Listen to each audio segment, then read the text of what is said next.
السلام عليكم، ازيكم حبايبي؟ عاملين ايه؟ يا رب تكونوا بخير. ان شاء الله النهارده هاخدكم كده معانا في جولة في الشقة اللي احنا هنصيف فيها 2023. المكان ده في المعمورة الشاطئ. دي المساكن اللي هي بتبقى في المعمورة، ما شاء الله عليها. المعمورة جميلة جدا ومنظمة ونضيفة زي ما احنا شايفين كده. اتمنى كل اللي ينزل يكون مثلا عايز يصيف في وقت معين، اسبوع، 4 ايام، 3 ايام، ينزل في المعمورة.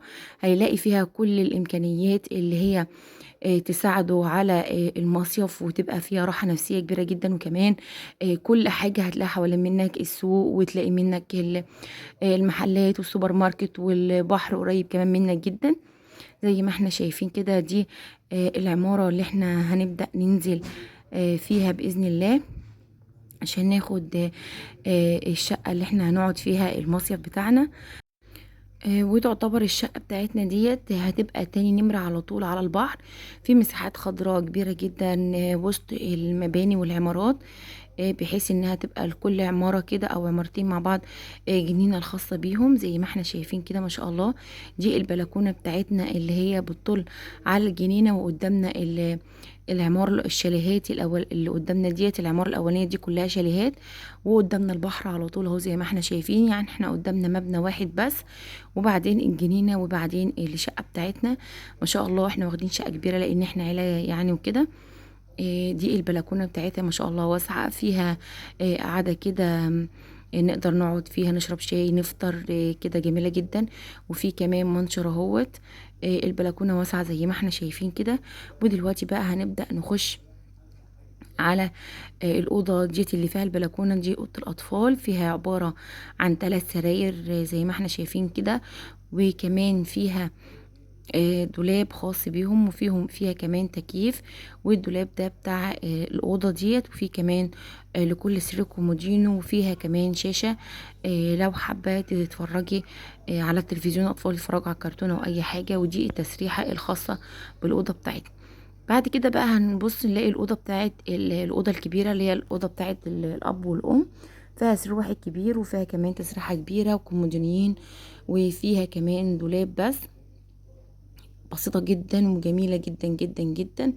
الباب بتاعنا جرار. بعد كده بقى هنلاقي الأوضة التالتة بتاعتنا، برضو فيها سريرين 2، وفيها كومودينو زي ما احنا شايفين كده. وبرضو كل أوضة مستقلة وفيها تكييف.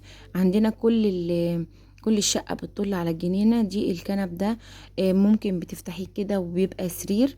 دي الصالة اللي فيها ال3 كنبات دمت، وفيها كمان السفرة ورا الانتريه على طول، علشان خاطر كله مفتوح على بعض ايطالي. وده المطبخ بتاعنا ما شاء الله عليه. مطبخ ما فيهوش ادوات كتير، لكن منظم جدا، وبتلاقيش في حاجة انت محتاجاها من بره. ادي التلاجة، وادي البوتاجاز، وادي الكاتل والسفرة، وده كله بيطل على الجنينة، ومن الجنينة على طول على البحر. الحمام بتاعنا ما شاء الله جميل جدا وواسع، في بانيو، وفي قعدة فرنجي، وفي كمان الحوض، وفي السخان زي ما احنا شايفين كده. حاجة جميلة جدا ونظيفة جدا. وده شكل البلكونة اللي قدام باب الشقة، بتطل على طول على الجناين ديت، وكمان بتطل على العربيات زي ما احنا شايفين كده. يا رب تكون الجولة بتاعتنا بتاعت الشقة النهاردة عجبتكم. اتمنى ان انتوا تزوروا المعمورة، بلد جميلة جدا. وان شاء الله هعمل لكم فيديو قريب جدا على الساحل من بره، وايه الحاجات اللي موجودة فيها. والمعمورة فيها شقق كبيرة وشقق صغيرة، وفيها الشاليهات، فيها كل حاجة، فيها لعدد افراد اسرة صغير، في الفرد بس، الفرد واحد. طبعا على حسب عدد افراد اسرتك انت بتختاري الشقة ان كانت كبيرة او صغيرة. جميلة جدا، اسمها المعمورة، وهي المعمورة فعلا. اتمنى تزوروها باذن الله تعجبكم. ما تنسوش تشتركوا في القناة وتفعلوا زر الجرس عشان يوصلكم كل جديد، ولايك وشير للفيديو لو الفيديو عجبكم. والسلام عليكم ورحمة الله وبركاته.